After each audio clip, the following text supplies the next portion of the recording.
Você provavelmente já ouviu a afirmação de que não existe um gene gay. E essa afirmação, de certa forma, é verdadeira.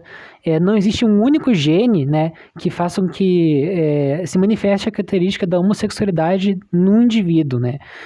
Então, como que funciona? Como que funciona essa manifestação dessa característica da homossexualidade nas pessoas? A teoria mais aceita e bem consolidada hoje na academia científica é a da epigenética para explicar a manifestação da homossexualidade. E como que funciona essa teoria, né? Basicamente, quando se trata de genética, a gente fala de fenótipo e genótipo. Genótipo é o que está escrito no gene, né? É o que está codificado no DNA, e fenótipo é como isso se manifesta no mundo fático, né? Fisicamente. Então, por exemplo, né? No gene eu posso ter um genótipo para ter olhos azuis, só que eventualmente eu nasço com olhos castanhos, né?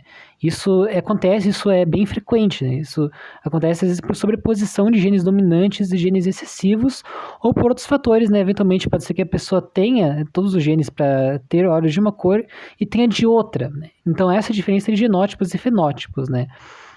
Então, de fato, não existe um genótipo para a homossexualidade, mas claramente existe o fenótipo, né?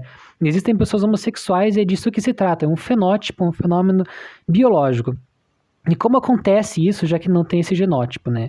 Eu falei da epigenética, e a epigenética seria, numa tradução grega, né? Epi é além. Então, seria além dos genes, né? Além do código. Por que além? Porque a homossexualidade é uma característica que está além do nosso DNA. A epigenética, né, estuda esses fenômenos que se manifestam em fenótipos que ficam além, né, da manifestação no próprio DNA. E no caso da homossexualidade, isso se dá através de estonas. Estonas são proteínas que estão no núcleo da célula, junto com o DNA, e essas estonas são, de certa forma, barras nos quais o DNA se enrola, né? E essas estonas mantêm o DNA unido e ligado, né? Quando um gene ele não se manifesta, né, um gene inativo, as estonas se enrolam dentro do DNA, fazendo com que ele não se manifeste. E quando é um gene ativo, né, as estonas não se enrolam ao redor dele, deixam ele mais frouxo, digamos assim. E é assim que a gente sabe se um gene está ativo ou inativo. Isso não tem a ver com a genética em si, né, mas tem a ver com a manifestação de outras características que fazem com que um gene se ative ou fique inativo. E no caso da homossexualidade, como que isso funciona? As características relacionadas ao dimorfismo sexual, elas se dão por causa dos hormônios andrógenos, né? Que são os hormônios responsáveis pela sexualidade. Entre eles, né, o mais famoso é a testosterona, mas existem 7, né? Existem outros 6 hormônios, além da testosterona, que são responsáveis pelas características da sexualidade. Então, o que acontece, né, para fazer com que o indivíduo seja homossexual ou não é a quantidade de hormônio que ele produz, mas sim a quantidade de receptores que ele tem. Então, é mais ou menos como se tem um tráfego muito grande de pessoas para entrar num prédio, né? Se você só tem uma entrada no prédio, vai demorar muito para essas pessoas entrarem. E talvez muitos desistam e acabem não entrando, acabem não conseguindo entrar, porque o prédio pode fechar ao meio-dia e algumas pessoas ficam para fora. Agora, se o prédio tem várias e múltiplas entradas, as pessoas entram mais rápido e pode ser que, de repente, todo mundo entre e tenha mais gente dentro do prédio. É mais ou menos assim que funcionam os receptores, né? A testosterona vai se ligar dentro desses receptores e vai fazer com que as características se manifestem, né? Quanto mais receptores, mais testosterona vai se ligar. Quanto menos receptores, menos testosterona vai se ligar e menos as características dadas pela testosterona vão se manifestar. E o que define a quantidade de receptores que o indivíduo vai ter para a testosterona? A epigenética. Então, um indivíduo recebe um gene do pai e um gene da mãe, né? Quando você fala, né, da manifestação da característica do dimorfismo sexual, via de regra, né, mais de 99% dos casos, uma mulher ela nasce com os genes XX e um homem nasce com genes XY. No caso, ele herda o cromossomo Y do pai e o cromossomo X da mãe. O indivíduo masculino, né, que tem o cromossomo X e o cromossomo Y do pai, ele tem uma tendência a produzir mais receptores para testosterona, e assim mais testosterona se liga dentro do corpo dele. Isso se dá pela manifestação genética do cromossomo Y.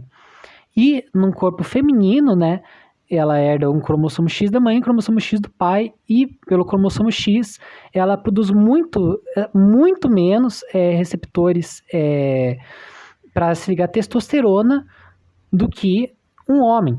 Então, por isso que ela tem características diferentes sexualmente falando. Isso não se aplica só à testosterona, né? Mas se aplica também aos outros hormônios andrógenos. E o que faz com que essa regra seja quebrada, né? São vezes que as estonas, elas crescem durante o desenvolvimento do feto no útero e se enrolam ao redor dos genes que determinam a produção desses receptores, né? A quantidade de receptores que vão se desenvolver dentro do indivíduo.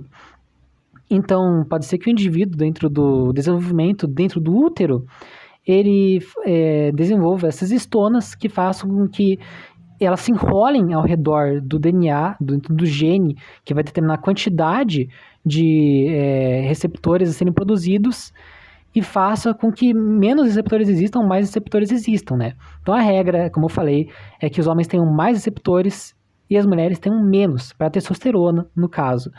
Só que o que acontece se essa regra for quebrada, né? Então, aproximadamente 5% dos casos dentro do desenvolvimento dentro do útero acontece de as estonas crescerem e se enrolarem ao redor do DNA. Então, nesse caso, os homens eles vão ter um gene ativo para eles produzirem menos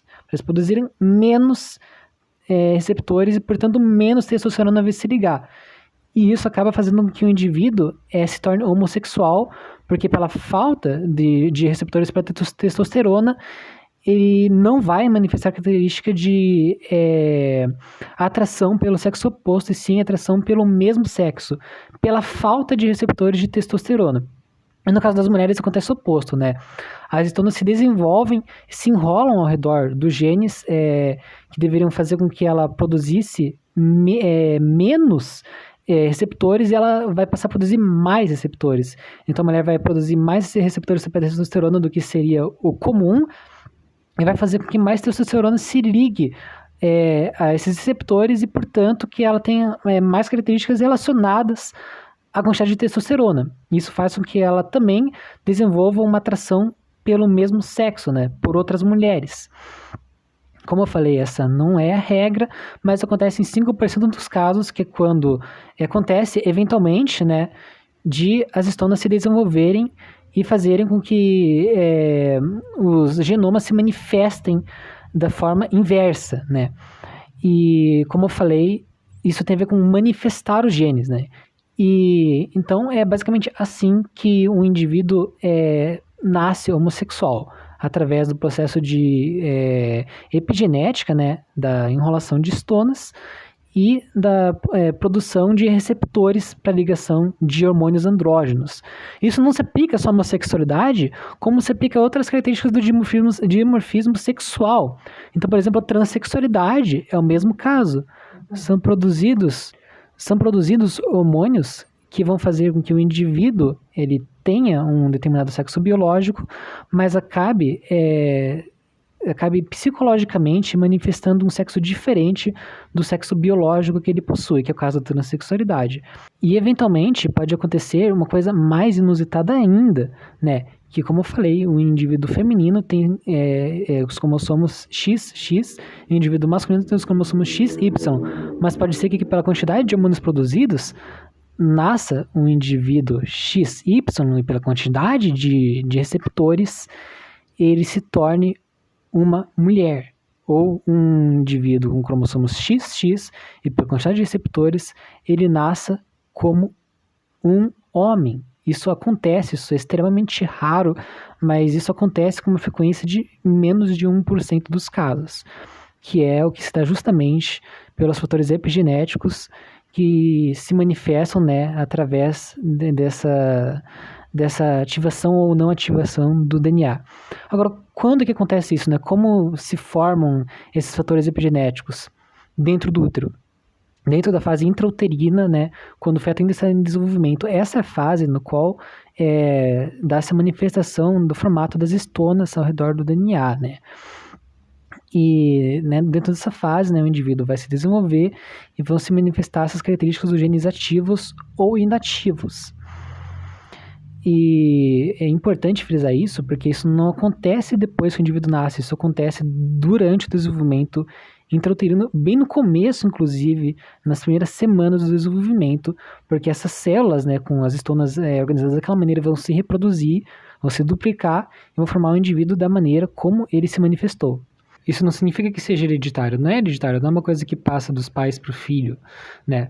Mas a gente vê, por exemplo, em irmãos monozigóticos, né? Em gêmeos monozigóticos, que são gêmeos que vêm do mesmo óvulo, né? Ou o que chamamos de gêmeos idênticos, que isso acontece com uma frequência maior, né?